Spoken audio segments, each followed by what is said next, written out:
Let's go. You know what time it is. Arthur Moats here, and we are joined by a very familiar face, a guy that is showing up more and more on the channel, and we hope to keep doing this with him, man. I'm talking about the WRAL Channel 5 producer down in Raleigh, North Carolina, the Bleav In Steelers podcast host, none other than Mark Bergin. Mark, how have you been, man? Last time I seen you, we were waiting on Aaron Rodgers. Still The are. schedule had not been released yet. We were right about to have a draft, and yeah, we were out of power for a couple of days since then, man. But we are back in the building, back in the flesh, and plenty to discuss. So let's start with the hot stuff right now. Obviously, the schedule just came out last night, 8 p.m. What are your thoughts on it, man? We have, was it 4 primetime games, 2 national slotted games at 4 o'clock, 4:25, and then, of course, the international game versus the Minnesota Vikings week 4. What's your thoughts on the schedule, man? Arthur, thank you for having me. First off, I'm glad the lights are back on. Time is a flat circle, my friend. Time is a flat circle. I was really prepared to be like, you know what? Year 19, Mike Tomlin's first losing season. They're going 9-8 regardless if they have Rodgers or not, man. You I think already they know. get maybe 1 or 2 more with Rodgers. 9-8, book it. Like, hammer the over on the over-under win totals. Always over. You know we got it. Yep. I'm telling you, I actually think that this schedule shakes out pretty favorably, especially early on for Pittsburgh. The back half towards the end gets a little bit tough, but I don't think it's as bad as it was a year ago. I mean, for me, I agree with you. When you're looking at it, it's like, obviously, we have to look at it with 2 kind of perspectives. Is this the perspective where we're saying we have Aaron Rodgers as the quarterback, or is it the perspective where we're saying it's Mason Rudolph? I enjoy both exercises, though, honestly, because with Aaron Rodgers, I think that maybe 1 or 2 of these games are slightly different, but as a whole, I don't think that it's going to change drastically one way or the other how we're viewing a Jets matchup to start the season. We know Justin Fields, but at the same time, that's a whole new staff over there, whole new regime. I mean, that's what you're getting, to me, a lot of in the first half of the season, the new regime or new quarterback, which to me puts the Steelers in a little bit more favor. Arthur, let's be real here for just a second. Yes, Justin Fields, Aaron Glenn, all of that. The Jets haven't made the playoffs since 2010. You were a rookie in the NFL the last time the Jets made the playoffs. I don't care if it's was still Fields, playing, man. I don't care if they're going against Fields. They know Fields. Whether it's Rudolph or Rodgers in that game, the Jets haven't been relevant. It's been more than a decade now since they've even sniffed the playoffs. What are we tripping on? And the storylines write themselves to me. Oh, you see it, right? Fields, whether it's Rodgers or not, that was not a coincidence. I was not surprised. I went on with Brian Batko on the Pittsburgh Post-Gazette's pod. Shout out to Batko, yes. He brought up the point of he didn't expect there to be a home opener in week 1 because the Pirates are still wrapping up their season nearby where the Steelers play at Acrisure Stadium. So I'm not surprised the Steelers open up on the road in week 1 against the Jets. Yeah, I mean, anybody that's been down there knows, man, the parking situation would be an absolute nightmare having both of those teams there at home during the same time frame, man. But from there, I mean, obviously the home opener becomes the Seattle Seahawks game, and you see the storyline already. DK Metcalf getting a chance to face his former team, the team that drafted him, that team that, you know, kind of gave him this opportunity. And that's going to be his first time putting that black and gold running out of that tunnel at home. It's going to be electric out there, man. What's that like from the player standpoint from when you started in Buffalo and then you played with the Steelers after the fact? What's that like switching organizations in the very first time that you come out of the tunnel? What used to be Heinz Field is now Acrisure Stadium.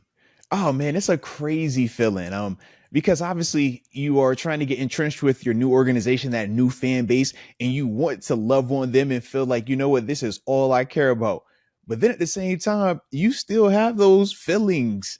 And usually when it's the first time, it's more so rooted in hurt than it is happiness when you see your former team when they're the ones that drafted you, because you envision that, hey, you're going to get drafted by this team. And just like every perfect ending, you're going to play 20 years in one jersey, be a Hall of Famer in that jersey. So when they move on from you, Oh yeah, yeah. You're looking at them, and all these emotions are coming back up, and I can only imagine how DK is going to be feeling because he actually got the compensation. They gave him that second contract out there. I never got the second contract in Buffalo, but I was just pissed at how how everything kind of ended up there. So for DK, I'm like, man, if you have him in fantasy football, this is most definitely the week where you want to make sure he's starting, make sure you get all the bucks you can get because he's going to be all the way amped up for this matchup here, man. Yeah, I think about it of the very first time he plays a regular season game at home in Pittsburgh, Mm-hmm. coupled with the fact that it will be against his former team in the Seattle Seahawks. If the Steelers are legit, though, home opener, Sam Darnold is also new to Seattle. Yeah.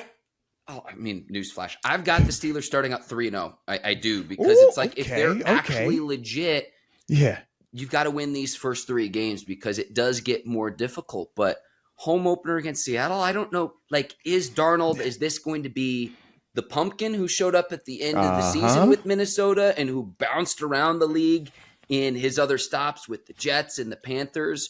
Or is this going to be the guy who gets the huge extension and it's warranted? I don't know the answer to that definitively. So if you're the Steelers, you almost have a little bit more stability from that standpoint. No, you're absolutely right. And I kind of think this also with those first couple of games, we both, and we're not just the only ones, a lot of us are prisoners of what is the quarterback situation, right? Jets, Justin Fields, Seattle, Sam Darnold, New England, Drake May, Minnesota, JJ McCarthy.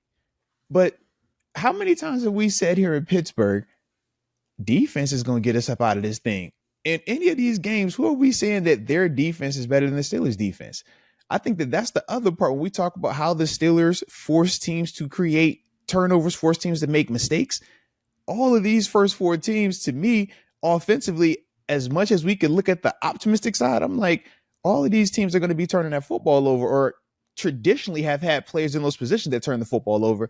And that's something that we have constantly seen the Steelers have success at doing, especially in the regular season. Yeah, it's between this Seattle game and then week 3 with the Patriots. Okay, unless we're turning back the clock and Mike Vrabel's putting on the pads, it's like, great. Drake May looked decent as a rookie. He's got an okay rookie left tackle with Will Campbell, but like, I still don't really know who he's going to throw the ball to this year. So it's like, I'm not – these first 3 games, I'm really not too worried about it. I mean, my worry is this, Arthur. So, like, I've given you glass half full. Let me give you glass half empty. Right. Would be if the Steelers offense really, really, really struggles in the aftermath of the Pickens trade, in that you're replacing your quarterback from a year ago, you're starting running back, and you're starting left tackle. And whether you like Pickens or not, you're leading pass catcher. But it wasn't all that great to begin with anyways. So surely it couldn't be any worse. That's just by logic with how this schedule shakes out early on for Pittsburgh, which, again, I think early on is actually very, very favorable for the Steelers these first few weeks of the season. Yeah. But then after that, we got the big game that everybody was talking about when the announcement was made this offseason. This was one of the games that we actually got confirmation on before the official schedule release, and that's the week 4 matchup in Dublin, Ireland versus the Minnesota Vikings. This is one of those weird ones to me. I like if this is in Pittsburgh or if this is in Minnesota, I think that it's a very different feel to it. But when you throw in the international element, when you throw in the fact the Vikings are planning on playing back-to-back weeks out there, this is to me one that I circle and I say, okay, this could get a little weird. Yeah, I had the Steelers taking their first loss here in my schedule. So I had them starting out 3-1. You could flip out any of the other first 3 games and say, well, maybe they beat Minnesota. They last played abroad against the Vikings. Yeah, Adrian Peterson. Was it Wembley in 2013? So all of those years ago. And so it's been a long time for the Steelers, but a lot of excitement for the NFL's first regular season game in Dublin. Early kickoff, 9:30 a.m. Eastern time. But get your coffee ready, man. baby. Yeah. Irish coffee. Man. Yeah. Yeah. Without a doubt right there, man. Did because you were still in Buffalo in 2013. Did you ever go abroad in your playing career? Yeah, so when I played international, it was back in actually 2010 through 2013 and in Buffalo, but we were only going up to Toronto to play. That was where all of our all of our international games were. But we would do two. We would do a preseason game in Toronto, and then we would also do a regular season game. Since obviously it's an hour and a half drive, going from Buffalo to Toronto, where they were playing at the Rogers Center downtown, man, which was a cool experience. But even with that, just being an hour away from Buffalo, when I tell you the fan experience, it doesn't feel like a home game. And even talking with, former Pittsburgh Steelers that played in that 2013 game, they said very similar things as it pertains to the crowd. They cheer for everything that is good. It doesn't matter if you have the ball or if you don't have the ball. If there's a completion, they're happy. If there's a big run, they're happy. They're also going to wear every popular jersey that you can think of. So you're going to see Tom Brady jerseys. You're going to see Justin Jefferson jerseys. You're going to see Devontae Adams jerseys. You're going to see Puka Nacua, like Josh. Like that's how it goes when you play international. And you just kind of understand this is what you're signing up for. Your job is to obviously win the game and put the best performance out there.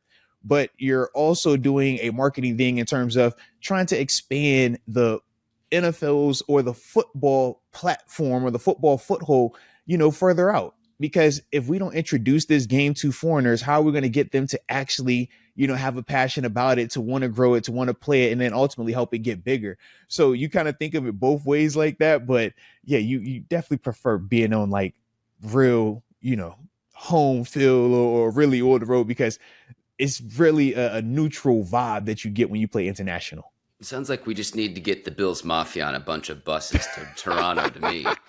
Did you Go ahead. Oh, no, I was going to say, man, they would show up, but the amount of just, the Canadian Nationals, man, they look at it as it's just football. It is different than Canadian football, too. So for them, even trying to have like that connection, you got the Hamilton Tiger Cats up there, you got the Toronto Organized, so they felt like they already had teams that they have alliances too. So it was, like I said, a really weird dynamic. Hey, to the Canadian viewers and listeners of Arthur's show, there's 4 downs in the NFL. 4 downs. Hey, look, I don't even care about that. I'm a pass rusher. Why are my edge rushers having to be a yard off the ball? Like, come on, man. Did you get to experience any of the city life while you were there? Certainly, I understand the home field advantage that Buffalo provides playing in Buffalo with the Bills Mafia. Did you get to see any of the city of Toronto, though, when you were there playing abroad? I've heard Toronto's a fantastic city. Man, listen, I love Toronto. Beautiful city. We always said it reminded me of a really nice and clean New York City. Like everybody's friendly. Everything is nice, Yeah. Like, and even, when you're talking about just simple rules. I mean, I remember back in 2010, they were saying that you couldn't even leave your car idling, right? If you were sitting on something, you have to turn your car off. I was like, oh man, like you're ahead of the game over here. Like, all right, I like it, but that was their thing. And it wasn't, you don't see any trash. You don't really see any homeless people downtown and stuff, which to me was very different than, when you're spending time in Buffalo, we would typically go to New York City.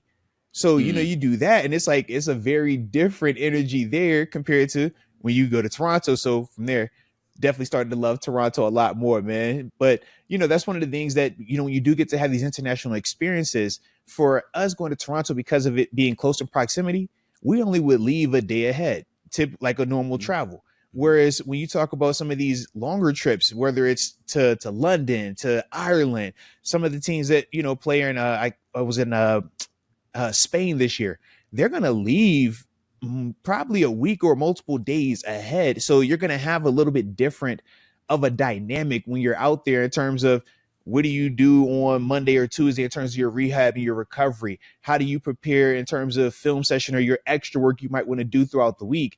Those are the things you have to adjust when you play in these international games also. Yeah, the jet lag is real. And I know Minnesota's going to have back-to-back weeks. What is it, Dublin? And then is it London that they're in the following week? They're in London. Mm-hmm.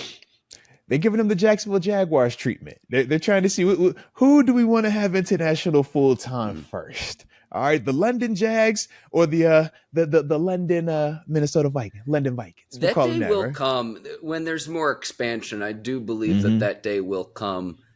You see how many more the game. You think about how many more international games we have on the docket this year compared to 5 years ago, compared to 10 years ago. Yeah. they are keeping it, they're not rolling it back. They're continuing to expand, continuing to tap into new countries.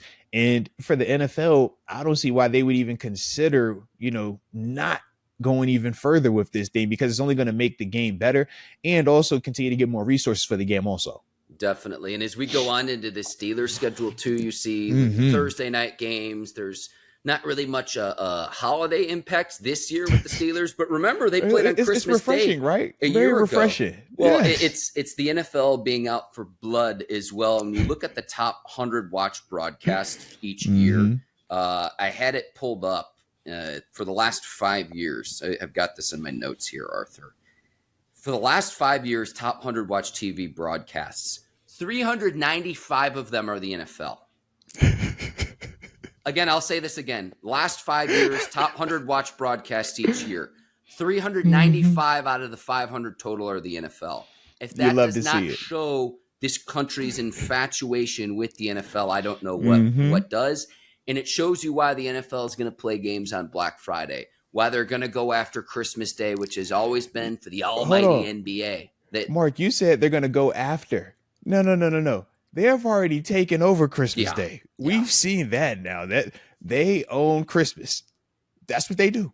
It's unreal, man. In 2024, 72 of the top 100 watched broadcasts were the NFL. Tells you everything that you need to know. I'm sorry, I didn't mean to derail our scheduled discussion man. Listen, with Toronto and broadcast talk, but all of this stuff is interconnected, man. Well, 100%. And I think that's why we get to do what we do, because there's so many avenues, there's so many different, variables at play. And that's what makes the NFL so successful, because they tap into so many different personal passions of ours. Whether it is the production side, whether it is the TV side, for me, the playing side, for some, it's the travel element. Think about it, man. Some people have been waiting, so now they can book their flights, get their hotels. They are ready to, all right, let's get this officially on the calendar now.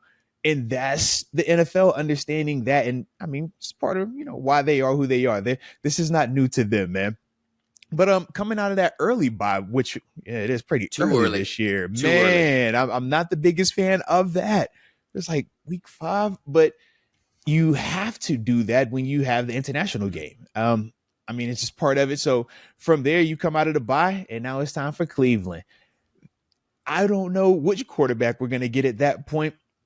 I still like the matchup, though. But we know with Cleveland, it's Cleveland. It always is weird. But how do you feel about that one, man? And then following that with the short week Thursday night game, Cincinnati Bengals. All right, so coming off the bye, I think the Steelers will take care of business against the Browns. I hope it's Kenny Pickett versus Mason Rudolph. That's just a matchup I want to see. I don't think storyline would be insane. I don't know if they've played since the Thursday night game all those years ago where Myles Garrett was swinging Mason Rudolph's helmet. There's bad blood between the teams. There's bad blood between the city. It's a chippy matchup, and typically they split, but coming off the bye, I like the Steelers to take care of business against the Browns.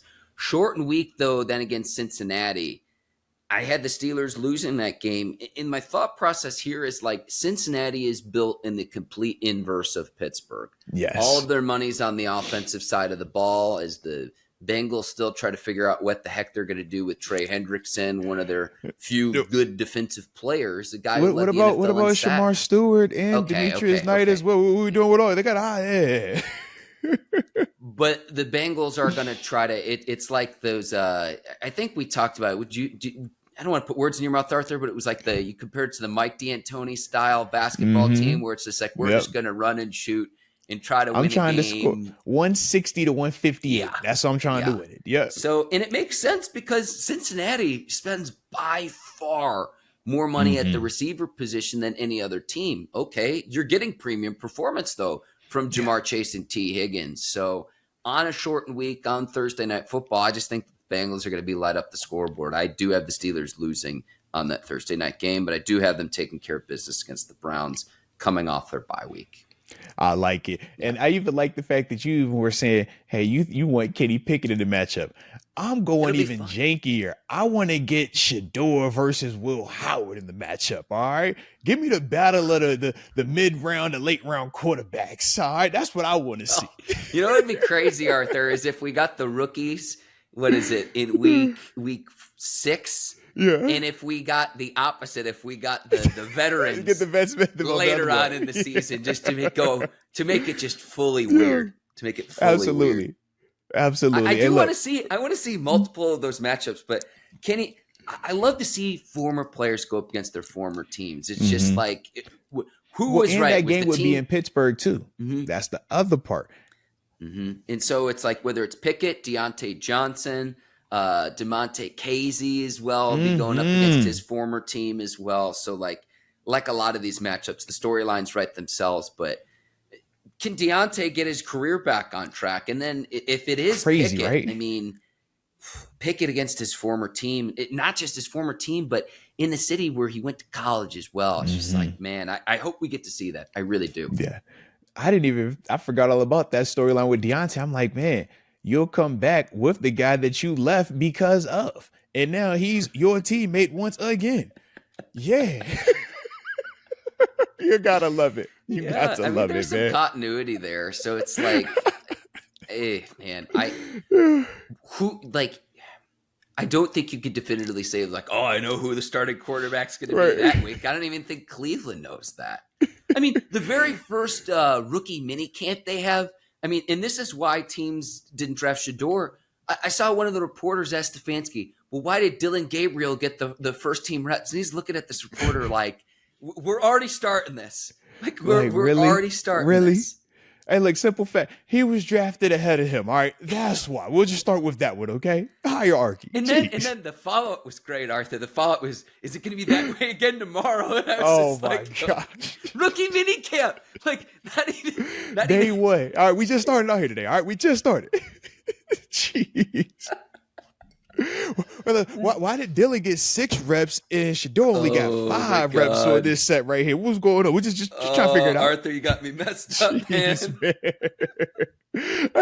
Like I said, the NFL, the best soap opera. It writes itself, man. It writes itself, baby. Here's the thing is I don't really fault that reporter because I guarantee in that person's newsroom, whether it's their editor or when they're producers, that's the number one You know it. People have, and it's the quarterback position. It's the 2 rookies. That's the lead off. When the sports broadcast comes on for the evening news, they're leading off with that. You know this.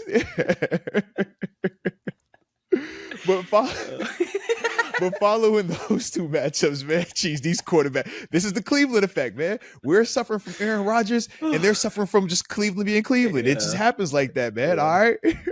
But following there, man, we get a little Sunday night football action, man. Green Bay Packers coming to town. Jordan Love and company. What's your thoughts on this one? This was the one matchup where I have starred where if the Steelers have Rodgers, I like the Steelers. But if they don't, I like Green Bay. And I know Mike Tomlin gets his team ready to prepared for primetime Sunday night football. I'm accounting that in, but this was the one game on the schedule where I'm like, with Rodgers, I think you get it done. I think he just elevates the team. I think, like me a little bit, I think Aaron Rodgers is kind of a petty, spiteful person a little bit. But with him, I think it elevates him because you want to have something to prove, not just against his former team, but against his former team in prime time. This was the one game on my schedule where definitively I'm like, I think Rodgers could make a difference in this one. So with him, I like them to win. Without him, I like Green Bay. I like that. And then also we got to remember too, they drafted Jordan Love to be the heir apparent to replace him on top of that being his former employer. So yeah, he would be highly motivated. I would definitely anticipate getting a I own you or I'm still king here, or, you know, something like that. I would like that. I would definitely like that. Arthur. I got you. Whatever happened, we'll bring back the discount double check belt. Hey, boom. Let's get it. Yeah. But then from there, man, we got another weird quarterback game. The Indianapolis Colts. Do you want Anthony Richardson or is it Daniel Jones by this time? I have zero clue. I was saying the same thing, and I know that they can run the ball a bit with Jonathan Taylor. Help me with their guard here up front. That's Quentin Nelson. Yeah. And I always liked seeing the big uglies or the big sexies up front. Quentin Nelson against Cam Hayward. Cam Hayward's gotten the better Come on, man. Nelson in previous years. That's Cam's matchup. Yeah, all right. Yeah. So, that's Cam's. Yeah. Seeing that up front's always fun, but I mean, Oh, I would think that you're not going to bring in Daniel Jones if you don't plan to start him, but then to say we're already punting on Anthony Richardson, who's got the athletic ability, but then there's times from an accuracy standpoint, it's like he can't hit the side of a barn. I really don't know what to expect. How much did they pay Daniel Jones? Let's remember that. How much did they pay Is him? it like 14 mil? I don't have it. $14 million. That's not the Mason Rudolph $4.5 million guaranteed. We said 14 million. Sam Darnold signed pretty much for 14 when he went to the Vikings last year. That's that to me. I'm like, they view him at least in some regard as a legitimate option, somebody that they think that they could trust in. That's why I just said I think it's a weird situation they have going on over there right now, man. That's an expensive clipboard, Arthur. You don't pay 14 to just sit there the whole time. You just don't anticipate it at any point in time. I personally don't believe it. I don't believe it. Yeah, so we think it'll be Jones then. We think me personally, I'm leaning Jones, yeah, because I think that when we're just talking about him throwing the football, he is more proven in that space than Anthony Richardson. Anthony Richardson just has God level abilities to throw it, to run it. He passed the eyeball test, but the consistency is the big question mark with him. I just think that Daniel Jones, a little bit less of those characteristics, but a little bit more on the consistency side. And I think that's why obviously we've seen Daniel Jones take a team to the postseason and even get to that second contract. Whereas with Anthony Richardson, we're saying, has the team already given up on you after your first couple of years? I just think that's a little bit closer of a matchup internally that they're dealing with than what we probably are looking at surface level. Yeah, and was it Richardson got benched for Flacco the other? Yeah. So it'll probably be right. I got the Steelers winning this one. It's like, if they're this one-dimensional, I got the Steelers beating the Colts. Where it's like, if the Steelers actually want to be legit in 2025, this is a game at home. You have to win this. You got to win this game. You have to win this. You have to. No ifs, ands, or buts. This isn't the same scenario where it was Justin Fields last year early in the season, and we're still figuring things out. This is a game that if the Steelers are going to be a postseason team, if they're going to be a 9-10 win team, these are a part of those 9-10 wins right here, man. Yep. And then following that, we get a chance to go to our California beach home, LA, see the Chargers, Sunday Night Football. I always love those games out in California, man. Steelers Nation is going to be out there in full effect. What's your thoughts on this one?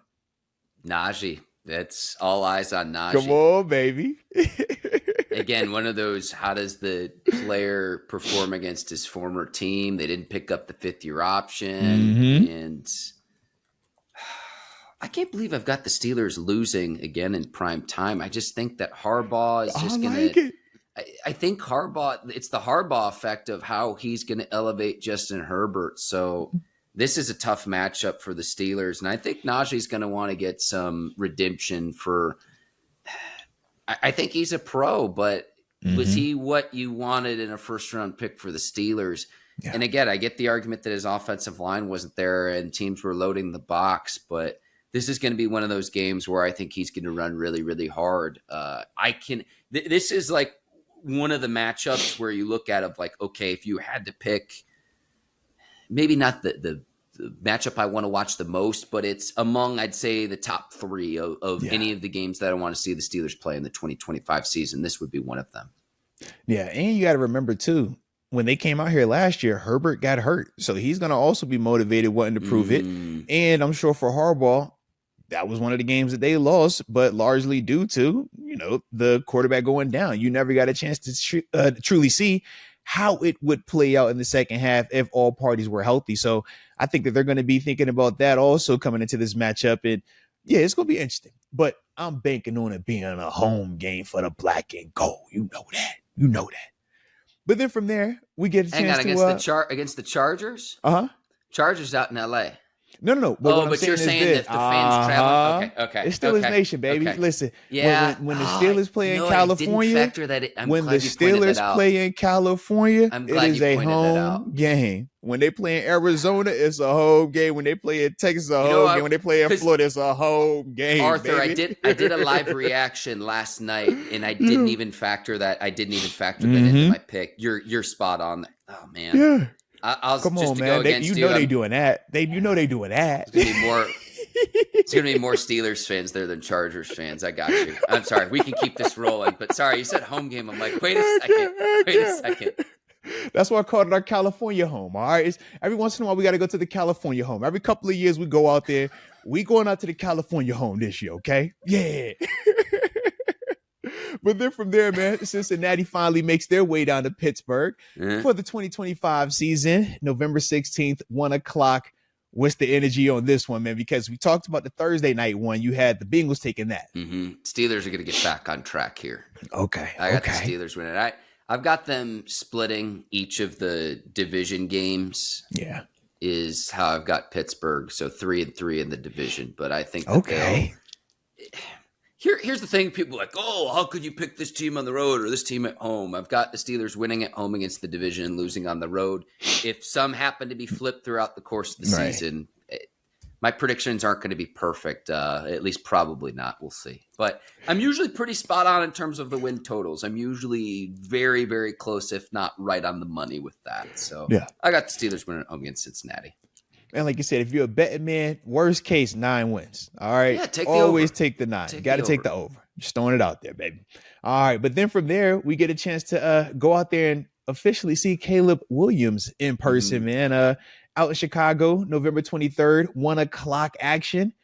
Thoughts on this one? This was another huge question mark because I think Caleb Williams has some talent. They've given him plenty of targets to work with. They've beefed up the offensive line. Ben Johnson, the whiz kid coordinator for the Lions, is now the head coach of the Bears. And by week 12, it's like, well, if the Bears are worth their salt, this shouldn't just be an easy matchup, but it's the Bears we're talking about. So it's like, until I'm proven otherwise, I think just historically, Pittsburgh is just a better organization than Chicago is. Until they can definitively do it where it's not just on paper, I've got the Steelers winning on the road in Chicago at Soldier Field. And I could be totally wrong by this point in the season, but it's what I've seen historically to this point with the Bears franchise and their organization, not so much as what you see with Caleb Williams and Ben Johnson. And see, for me, because I haven't played in Chicago as a Pittsburgh Steeler since 2017, anytime I think of playing in Chicago, my PTSD pops up. National anthem. If y'all know, you know. We ended up losing that game though in overtime, man. And I'm just like, oh, it's always weird. I just feel like it was weird to play in Chicago, man. I've been out there a couple of times for games, even in Buffalo. And I'm just like, it's just weird playing there. I don't know. So that is one of those ones to me that I'm just like, I'll call that the Tomlin game. We got to have one Tomlin game on the schedule. I'll just throw that in there somehow, some way, because it's weird playing in Chicago. Well, I don't know why. I grew up there, Arthur. It's like a spaceship landed on the Parthenon. That's. I don't know. It's no offense to Chicago, all right? No. The way that they renovated the stadium makes no sense. Give me like 30 seconds to a minute here, because I'll give you some history here. Yeah.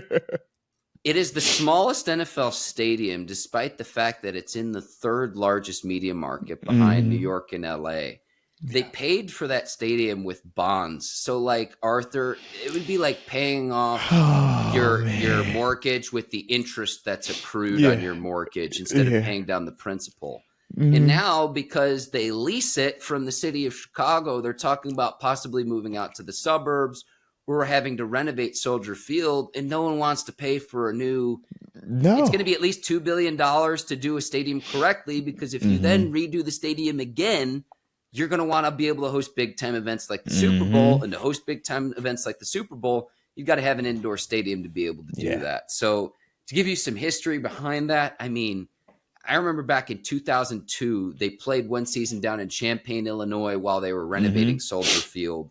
And just, it's really hard to get to. The parking situation's not great because you're right up against Lake Michigan as well. It's just, I could go on and on, but you feeling that it's weird as a player, it's no surprise, because it's what I grew up with, Arthur. Look, I'm glad that you could talk about it and articulate it the way that you did. I was even going further. I'm like, man, even as an active player, we hated watching the film from Chicago because how the stadium's set up, it's a weird angle. The all 22 doesn't even look like all 22. I'm like, what is this? You Yeah, are a look, national football team. Why does your camera angle look like this, man? yeah. I mean, and with respect for people that work on behalf of the city, though, I've Yeah. known that the surface is not what it is for other NFL teams that own Yeah. their stadium in terms of the playing surface. And there have been Mhm. kicking problems Yeah. with players that with kickers in the past. But then from a player safety standpoint, is it's not that state of the art of what you Yeah. get when you think about, say, a SoFi Stadium or what they have with Mhm. Jerry World. Right. It is far from that. How that plays out, though, I mean, the Bears and their incompetence as an organization. I mean, look, Chicago got a Pope before they got a 4,000-yard passer. Straight up. Straight up, if I'm being, this is my meatball Chicagoan coming out here, Arthur. We got a Talk Pope. your talk. We got Talk a your Pope talk. before. Chicago got a Pope before they got a quarterback who could throw 30 touchdown passes in a single season. If we're being real here, dude, like Craziness. man. Craziness. Yeah. let the Chicago come on. I hear you, baby. Let's Yeah. go. The meatball Chicagoan, man. It's I love it. I got the Steelers winning, man. I've got the Steelers Let's winning go. for all these reasons. And maybe if Chicago is worth its salt by week 12, this is a game that they would have to win. Yeah. But we'll see. I mean, historically, I would take Pittsburgh in this matchup, and that's what I'm going to lean on in this one. Let's go. All right. But now from there, we welcome the NFL MVP to town. Buffalo Bills, 425 national spot. Woo, what we thinking right here, baby? This is tough. Buffalo's gotten the better half of Pittsburgh now the last several matchups, and against Allen, it's just like this is the game that might be. Well, it's at home. That's the one thing. Right. I have this game circled, and then outside of the division, the Week 16 game against Detroit that are the most difficult on the schedule. I think this one's going to be really tough for Pittsburgh to win, just because, just on the surface, at the time of this recording right now, May the 15th. Mason Rudolph versus Josh Allen. We saw how this has played out. I was going to say, we saw this matchup once. Yeah. Ago. So, even if it is Rodgers, I just think Buffalo is consistently a playoff team. And until someone knocks off Buffalo in the AFC East, I'm going to continue to ride Buffalo. And a lot of that has to deal with the talent and the ability of Josh Allen. Hey, look, I'm not going to disagree with you on that one. I'm not going to go against you in any way that you just said right there surrounding that team. So all good on that one. What's that like for you, though? Your two former teams, it's like, do you just view it as like, hey, this is a win-win regardless of outcome? That's how I look at it. I say I can't lose. Okay. And if I had to, from going to the game and I say, okay, well, who do I support more? Which colors do I wear? Whichever team is at home. So that's how I simplify it. All right. It's a win-win. And whoever's at home, if I'm there, that's the color I put on. So far, so good. It'll be an easy one this time. I don't have to travel too far. Thank goodness as well. But then following that, we get the first Ravens matchup. Derrick Henry just got his new deal. Looks like they're excited about what they have in Baltimore, but we finally see them December 7th on the road, 1:00. All right. You said you split in the division. Is this the win part or is this the split part? No. We got to go to the final week of the season. The climax, Arthur, is that Tomlin gets his winning record in week 18. Let's go. Let's go. Yeah. This 2-game stretch is the most difficult part of the Steelers schedule, in my opinion. But yeah. We gotta wait till week 18 for that, Arthur. I love it. Because see, to me, I said at that Buffalo mark is where I see a little bit of a shift in terms of this is where it kind of gets the schedule gets serious, right? Buffalo at home, Baltimore on the road. Then you got Miami in prime time. Is Tua available? Is Tyreek there? Is Jalen Waddle there? Those are the big questions. But if those questions are yes, how do you see this matchup playing out in December? Oh, come on. You answered your own question by saying in December. Wait, listen, if it's below the if it's 30 below, 30, yeah, we're good. Exactly. We're good. Yeah, exactly. We're good. I said this last night on my reaction pod. I was like, look, if this game were played earlier on in the year, I'd be shaking a little bit in my seat. Mm-hmm. December football December, in baby. Pittsburgh against Miami. No, man. I mean, they don't. Again, what history has shown History has us. shown that, yes. So Yeah. I've got the Steelers against Miami. Monday Night Football too, primetime. Like Prime time, baby. I don't know which of the games, if not all of them. I know Tomlin will win at least one of the primetime matchups. Mhm. I do have the Steelers winning on Monday night against the Dolphins. Like it's just, yeah, man. I don't care how much. See, I played at a high school level, Arthur, and it's just like this. We would view it as if you were going up against an opponent who was wearing sleeves, you already got him beat. You got them. Yeah. I don't care how cold it is. We're in their head. Yes. We're yes. in their head. Yeah. Well, shoot, I even think about, you bring it up Miami and sleeves. I still think back to playoffs. This was 2016, if I remember correctly. Wild card, Miami comes up to us. We're out there, Shazier, Debo and company, no shirt on, warming up in freezing temperatures. Man, we saw them Dolphins players come out, hoodies, coats, hats. They didn't have cleats on to warm up. And we're like, y'all too worried about this weather out here. It's a wrap. Absolutely, man. You obviously remember how that game played out. So I like your mindset. I like it. But then from there, we get to go to Detroit. Good old Dan Campbell, Jared Goff and company, 4:30 national spot game. This could be a little interesting right here. This could definitely be a little interesting here. You can't bite off someone's kneecap if it's already bitten off, Arthur. This might be the most difficult matchup for the Steelers. I really think Detroit has played as good a football as any team in the league. Last season, the year before that, Dan Campbell's totally reshifted the culture in Detroit. I think this is the most difficult matchup the Steelers have on their schedule of just how well-rounded this Detroit team is. A team that I think got upset earlier. Washington's upset in the playoffs and the amount of turnovers Detroit had in that game. I think Detroit got bounced earlier than the team's ability and their talent would suggest. And I think this is going to be the year where it's like, all right, let's finally put all of this together and go on a run in Detroit as well. This, I think, might be the most difficult matchup for the Steelers. And if I had to project in terms of like the odds and the spreads, I think that this would be the game where the Steelers would be the biggest underdog of any game on their schedule. Yeah, I can see that. I feel like stylistically, it's not a good matchup for the Steelers as it stands today because they want to run the football, play action pass you, and they play great defense also. And when you think, or they play really good defense, excuse me, I ain't gonna put a great on them, but they play really good defense when healthy. We know they got a pass rusher that's very similar to when we talk about how TJ Watt can affect the game. But to me, I just look at it and I'm like, our approach is we want to be more physical. We're trying to do the same things that they're trying to do, but they are definitely, at least these past couple of seasons, a little bit more further along in that stage of it. So that's why I was like, yeah, that could be a little bit weird right there. So we'll see. But the good thing is this, though. You follow it back up with good old Cleveland again. Yeah. Shout out to Cleveland. This time on the road, Sunday, 1 o'clock. How we feeling about that? I've got the Steelers losing because it's been chippy. It's been chippy, but I had them taking the first one. I had them taking the first one. So this is the Joe Flacco one right here. This is the Joe Flacco led.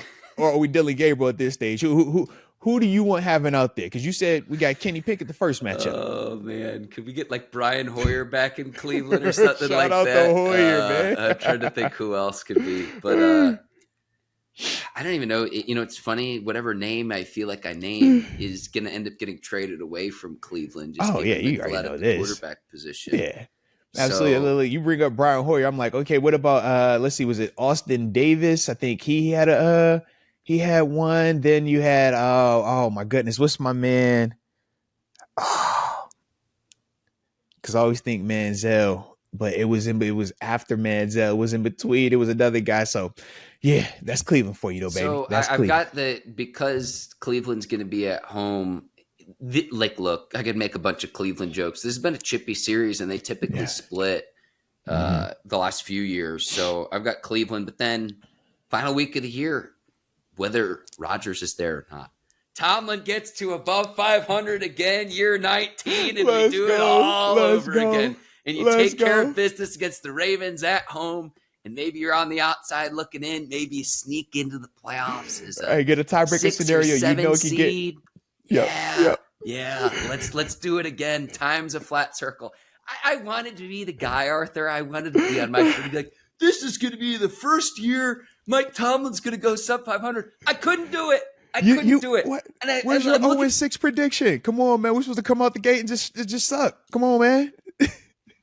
I like Dan Orlovsky too. I saw that. That's I my like guy. Dan, but That's it's my just guy. like they're not going to look.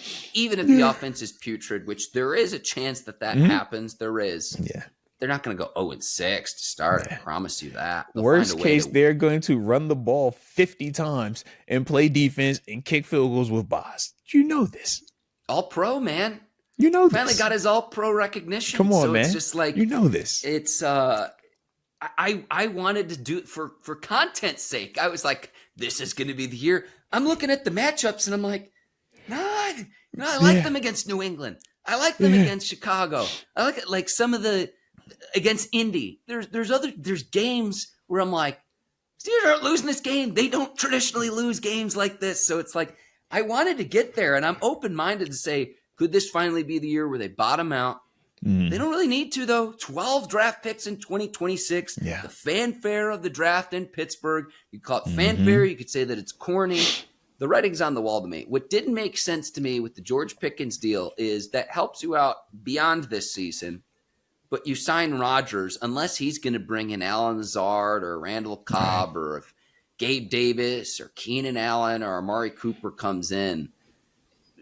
Are you trying to actually have real success this year, or are you trying to build beyond this season? And I don't mean to punt on this season already, but the trading away George Pickens, at least on the field, does not help you achieve success this season. So again, I think time's just a flat circle, and it's just like we're going to be in stasis for at least one more year. And then next offseason, let's crazy do it, again, man. man. Let's go all in because we have the draft capital stocked up to be able to do it. And I hate saying that even before we've gotten to OTAs, training camp, preseason, and the regular season. But that's the reality of the situation for where we're at right now at this moment in time.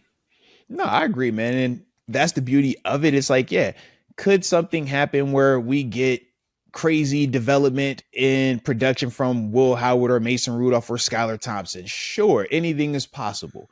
But when you're just doing the probability of it, we know that it's not a higher probability that does happen. So it does make sense to see where they are right now, where they have a competitive roster, but it's not a on paper championship roster. But I'm sure the Eagles, when they had Nick Foles tap in after Carson Wentz went down, on paper, that wasn't viewed as, oh, they were going to win it. But hey, things can happen. So that's the part where I'm looking at it from both sides. And I'm saying, all right, I'm liking it so far. It's going to be interesting, but shout out to the storylines nonetheless. Mark, what you got, man, before we get up out of here, man? What you got? I got to ask you one thing, Arthur. I got to ask you one thing. You said earlier you would love to see Will Howard early on against Cleveland. Do you actually mean that, or were you just kind of saying like, "Hey, it'd be fun to see the rookies play"? Oh no, it's fun. It's fun, man. Okay. To me, this is how I look at it. Right now, Will Howard is the more the prospect in our quarterback room that makes me feel the most excited. But when I think of the quarterback that gives me the best chance to win in 2025, I think of Mason Rudolph because I already have surpassed that learning curve that Will Howard is going to be just starting out on. And in this competitive league, I know turnovers will kill me. Mason has already proven, even his first stint here, that he can protect the football in that capacity. So now I'm planning on just, if you can give me bare minimum that, which you did do over a course of, was it 4 games to end the season back in, was that 2023, if I remember correctly? It's like, we saw you do that. So if I'm going to lean on you and say from the beginning, the plan is to surround you, and from OTAs, you're getting all those QB1 reps. In training camp, you're getting QB1 reps. To me, I think we get a better version of him, because when have we got that? When has he had that? I mean, even in Tennessee last year, it was Will Howard's show, right? Not Will Howard, it was Will Levis's show. Excuse me. When he was here, it was Kenny Pickett or Ben Roethlisberger's show. So he's never gotten the lion's share of reps and had the support where the organization says, all right, we trust you. Let's see what you can do. Let's build a plan for you. Kind of what we did with Justin Fields the first 6 weeks last year. It's the unknown with Howard. Mm-hmm. Whereas we know a little bit with Rudolph. I'm with you. Yeah. Arthur, thank you for having me. You can check out Bleav in Steelers wherever you get your podcasts. BLEAV, Bleav in Steelers. Really easy to find us on YouTube. Just search Mark Bergin. My face will pop up. Arthur's been on the show too. It's been awesome, man. I could talk to you about all of this till sundown, and it's not every day you get the meatball Chicago and Mark Bergin too. Hey, look, I'm happy it came out today, man. Yeah. I'm happy that came out, man. Always a pleasure, and we will most definitely do this again, man. But you already know, if y'all enjoyed it, don't forget to hit the like button and subscribe. And until next time, baby, peace.